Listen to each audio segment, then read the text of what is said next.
Welcome to the Coaches Show here with Eugene Rogers, head coach of the Corsicana Tigers. I'm Rusty Hitt. Thanks for joining us here as the Corsicana Tigers come off of back-to-back victories in district play. 2 dominating wins as the Tigers come out 38-14 last week against the Greenville Lions. And so congratulations, Coach, on coming out and getting that big win and having a little win streak. Yes, sir. Thank you. And I want to thank the coaching staff and the kids for executing the plan that we put forth each week. And I'm just super proud for my coaches, for the kids, and the Corsicana community. I'm proud and glad for us. Well, you know, last year seems like a lifetime ago now, right? Coming from where you were and what you've seen, and not only getting some wins, but the way you've been doing it has really been impressive. And the way from the week 1 against Cleburne to where you are today really has been fun. I know you like to take the ball, and you didn't win the toss, but I know you like to get the ball first and get started fast. And you did that. I think you scored on the 4th play of the game, and another Mark Brown long run. We need to get the stat on how many long runs he's had for touchdowns, because he started the game off. You scored 4 of your first 5 possessions in the first half. Yeah, that's part of my philosophy. I hope these other coaches not watching the show, but we plan on taking the ball, because if you lose the toss, most people would defer to the second half. And if we win it, I want the ball. So during the week, we work on it. Yeah. We work on it, starting fast and starting out on offense, doing kickoff return and those things, and in preparation for that. So that's the philosophy behind that. Well, as long as you can go out there and score in 4 plays, it works, right? You Yes. go out there and get those quick scores. Also helps when you can go get the ball, score, and get a 3 and out right off the bat and score again. So, I mean, you got to be really, really happy with the way your team has responded to that challenge of saying, hey, we want to start fast, and how they were able to step up and do that. Yeah, I'll go back to the coaches doing a great job of the game planning, and the kids doing what we asked them to do. Right now, we're rolling, and we're super proud of them, the staff, as well as the kids, and executing the plan that we have. Well, we go back to, and we touched on it last week with the offensive line, how well they have progressed, and I know you made some adjustments as a staff of how to address that, because you do have backs that if you just give them that breathing room, then they can make the other team pay, and we've seen that over and over with Mark Brown, of course, and now Keenan Murphy really stepping into that role as well. Saw Christian Evans with some nice big runs in the game, and so we know you can make the big plays because we've done it, right? We've thrown the ball for the big plays, we've run the ball for the big plays, but being able to balance out and get those tough 3 yards when you need it as well really helps make that a well-rounded offense. Yeah, again, I'll go back to the coaching staff. Coach Wigfall and Coach Jesse has done a great job with our offensive line, getting them to block the guys up front that they're responsible for. Because if you go back to last year, that was our weak point. We couldn't stop anybody. We couldn't stop running water. And now those guys are getting onto their guys, and they're understanding who to block and making contact.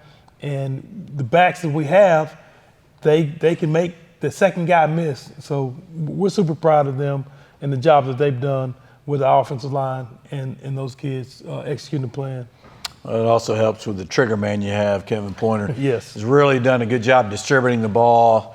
Again, there's not just one receiver catching the ball. He's spreading the ball out, whether you're throwing bubble screens or you're throwing go routes. You know, he has been right on the money with that, and we've seen multiple players go out there and be able to make those kind of plays for you. And, you know, when you start looking at stats, you know, I think in the booth we had Mark Brown at 6 carries for 100 yards, 2 rushing touchdowns. But then he also made a great catch on a 52-yard touchdown pass that defender in his face, didn't let that bother him, comes down with it and is able to put it in. Petty with a big score, Stoner with a touchdown. So that's 3 touchdown passes for your quarterback again, and your run game the same, right? You continue to roll it out there, and so it's been great watching the evolution of that team. And then I think another thing that really impressed me in the game was, you're pre-planned to get Jackson McGraw in the third series, first half, second half. Both series they scored. I think in the first half it was like a 13-play drive, several big conversions in there, and I love how you stick with him, right? You said, it's your drive, son, go make it happen, whether it's a third down or a fourth down.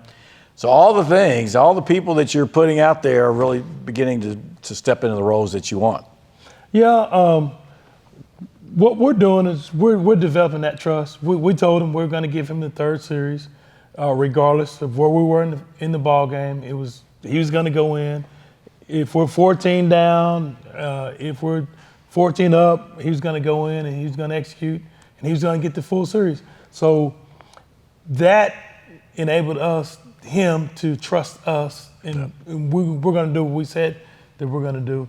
And he showed by going out there and proving that he can take the team down there and score. Yep. And we got him meaningful minutes in the varsity football game, and that's what we want. And playing with the ones, that's Yes. It's not like coming in at the end of the game. You're playing with that team. If something hopefully doesn't ever have to happen, but if something did, he's out there and he's used to playing with those guys. Yep, and that's the rhyme and reason behind it. Well, let's talk about your defense. We've showered enough love on the offense. So let's talk about your defense a little bit. I had them at 4 3-and-outs. You had fourth down stops. You did a good job. You got 2 turnovers in the ball game. Hey, your defense, and really your main defense, only gave up the 1 score, and that was off a broken play. Right. Again, we work on situations and things like that. Kudos to my staff and the kids for stopping them and doing what they did. Previously we had trouble getting off the yard on third down, so we made it a focus to focus on third down and get off, and they did that, and as well as fourth down. So. I'm proud of them because we'll put them in a situation in practice, and they turn around and execute it in the game and do that, and it's just going the way it's playing right now. So I'm proud of them.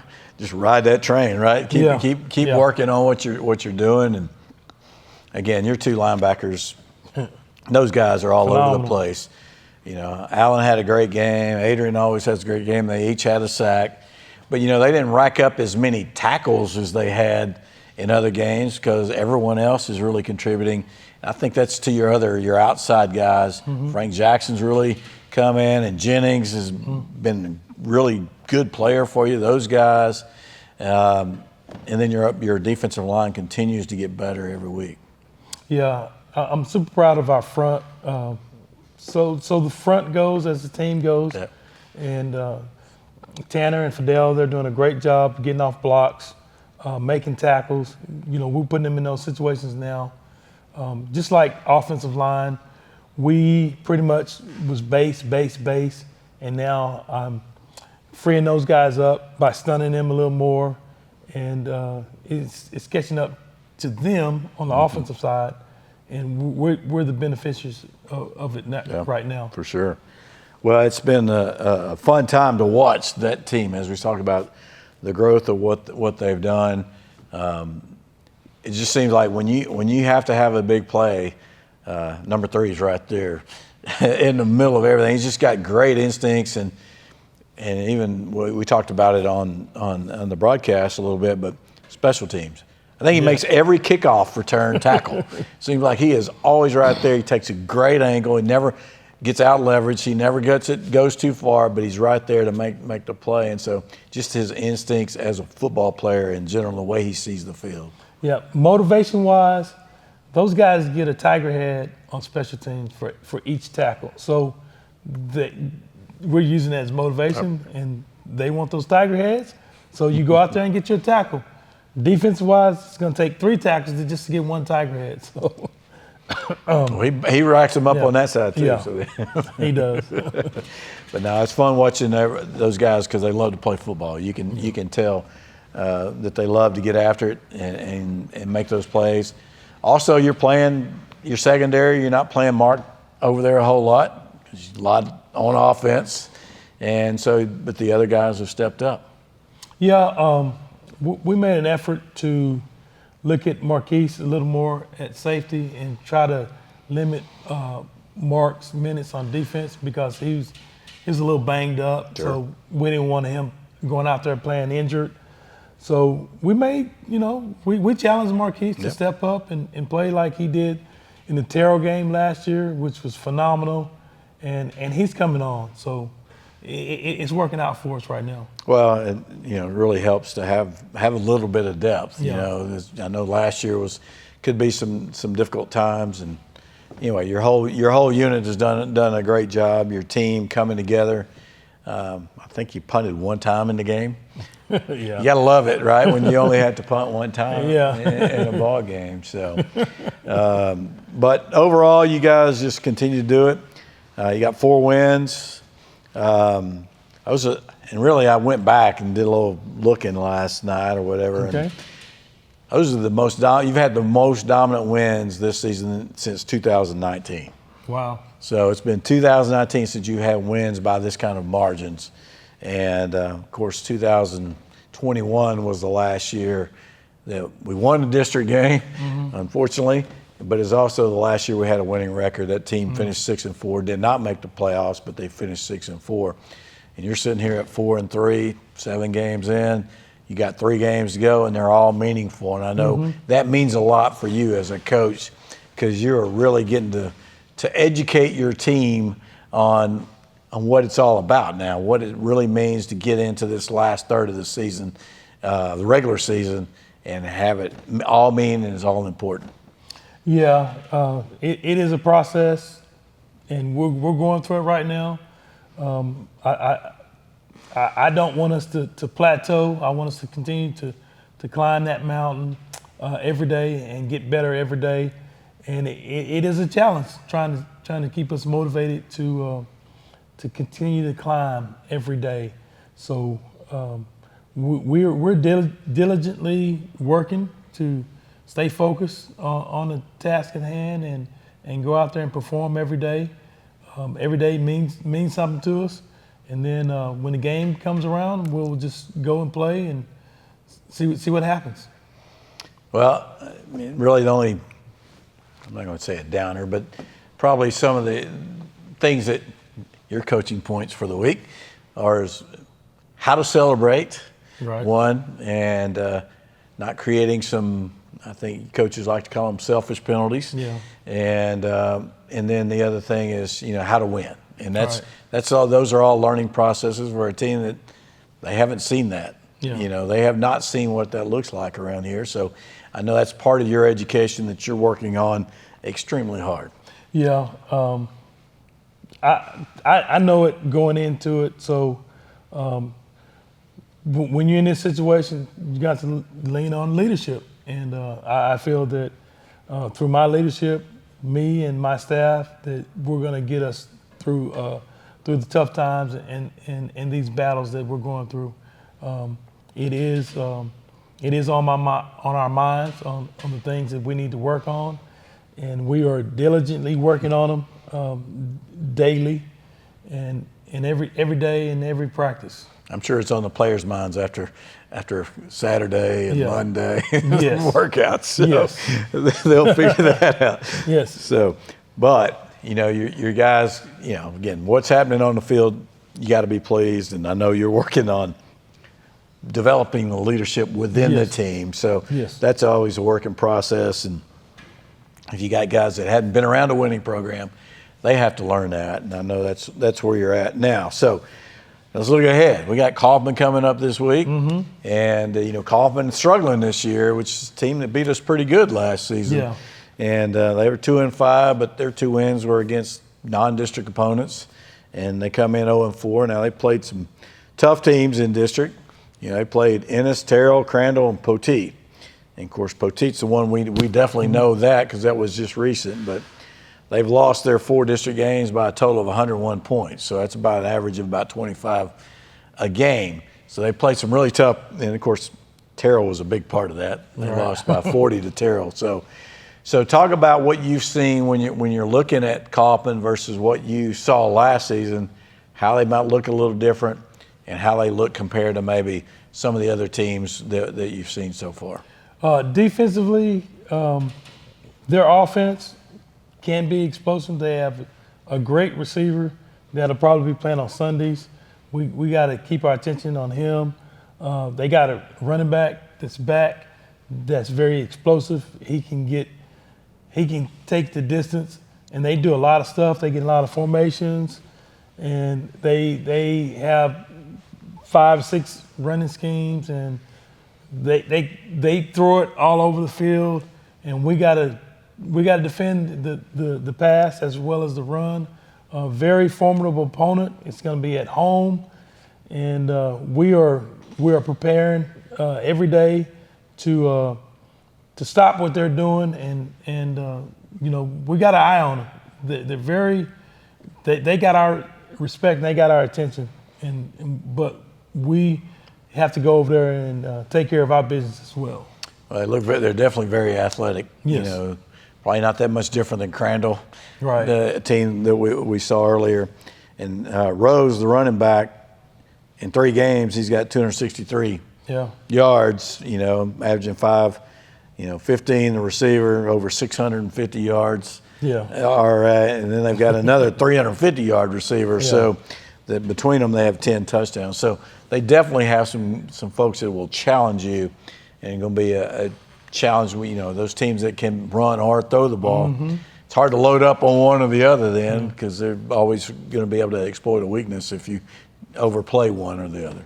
Yeah, they're 63% pass, 37% run. That's because they've been down, but they do like to throw it. But we have to go over there and stop the run, and we want them to pass every down, so we can have opportunities to get sacks and things like that. But I feel great about it because they are predominantly, in my system, a 2-back team, and I feel great about it, going in there and defensing a 2-back team, and our kids feel confident because we're at the point now in the season, we've seen all the formations and all the plays, and it's just, it's pretty much the same thing that we've seen over and over, and now we just got to go out there and execute and stop them, stop what they like to do. Well, and it kind of goes back to, I guess, because we do see 90% of the teams now run a similar spread formation, whether they have 3 out or four wide, and they'll have either in the pistol or they'll line them up on either side. Sometimes they have an H-back in. Sometimes there's a tight end. But typically it's almost all the same thing. So does that make it easier as a defensive coordinator today than it would have back in the 90s when you might see a veer, you might see an eye, you might see then the spread starts showing up, which is totally weird back then. So talk about how it is when you're in your prep work. It's more about understanding the players as opposed to the scheme as it maybe it used to be. I would say it's easier now than in the past. And when we were playing, like you said, one week you might have the eye, but is that eye? Do they have some option in there, or if it's a veer, you got to stop the veer option. It's like going against Terrell, the wing T team, and you only see it once a week. But now everybody pretty much runs the same thing. I put it into families, 2-back families, 1-back families, and 3 wides or 2-by-1. Do you have a tight end in there? And if you got a tight end, that brings more people in the box, and we like that. And we don't mind that. But to answer your question, I feel comfortable coaching against spread teams and 1-back, 2-back teams because we're seeing pretty much the same thing. Yeah. in the end, it all comes down to who executes and who's got the best players, right? So if you can execute, it makes the coach look really good, right? Yeah, yes, sir. All right. Well, talk about what you see. I know you're focused on their offense and trying to stop that. What have you seen when talking to Coach Lewis about how to attack their defense? Well, being a defensive coordinator, defensive mind, you go into it how you're going to attack the offense. And what we see, are they going to play coverage? If they play coverage, it's going to be tough on them. Now, we are getting to the point to where if we get pressure, we want pressure. We want people to blitz us, and we have things that's going to hurt that. So now we are trying to find out, are they going to play coverage, or are they going to try to pressure us, or what are they going to do? So we have to work on those two things as opposed to just working on one thing that most people would just try to do. And we do a great job offensively of attacking them on what they see. And you'll see us check back at the line, and that gives coach the opportunity to call what he sees. We take it out of the kids' hands and we leave it into the coach's hands because we're the ones that that know, and now the kids just have to execute the call that we see. Yeah, it takes some of the thinking out. Yes. They know what they're supposed to do given the call. And of course, you've got somebody up in the box standing there in this, and makes it easier for Coach Lewis to make those calls. And if I remember right, and watching, I believe Kaufman's more of a 4-man front as opposed to some 3-mans, which we've seen, I believe, the last 2 or 3 weeks. Yes. So how does that change your approach, and does it matter? Does it matter the way you attack? Well, if they're a 4-man, that means that in our spread situations, you're either going to have a 4-2-5, or you're going to go a 4-1, have one linebacker in the box. And now if you have one linebacker in the box is light, so now we're able to get more runs. Yeah. But if you have 2 linebackers in the box, what are you going to do with that third guy? Are you going to put him kind of halfway between, or are you going to put him over the top? Or are you going to go 3 over 2, or what? And then we have another guy that we can put in the picture and make them do some things that's uncharacteristic for them. Do they want to go 3 over 2? Do they want to go 4 over 2? Or do they want to go head up man? We like to head up man because we feel that our kids can beat man coverage. So well, and that's the thing is you have so many options. Yeah. You've got obviously great runners. Mm-hmm. You got guys on the outside, whether it's Mark playing out there or Conley or Petty. Obviously, he's a big play guy. And throw Demond in there. Yeah. It certainly got speed. And you got Stoner and CJ on the inside, both good hands, obviously different levels, a stronger player, a faster player. Then you can run it. And, so you got all those options. So it's kind of like you tell us what you're going to do, and we're going to beat it by doing something else. And that's certainly a luxury that not all teams are going to have. Yeah, we do have that luxury this year to be able to do that. Certainly nice, isn't it? Yes, sir. Well, we're looking forward to that. Again, it's going to be a big matchup. Let's go last week. We had some things happen. Obviously, we took care of Greenville. Terrell beat up on Ennis pretty good, 61-35. Heritage beats Crandall 52-35. And Poteet beat Kaufman 31-7, which I was probably a little surprised at the margin of victory right there. Yeah. And knowing what Kaufman, the type of team Kaufman has been. But this week, obviously, we got Kaufman. Terrell goes to Greenville. Poteet and Heritage. Potentially big game for Poteet to try to stay in the race. Crandall and Ennis, that's obviously the big game in the district besides ours. And, that's going to be an interesting matchup right there. Ennis really, they really could use a win.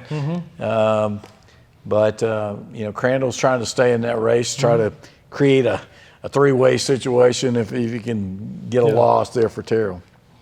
The waters are starting to get clearer. It's going to get clearer now that we're getting into the latter part of the district.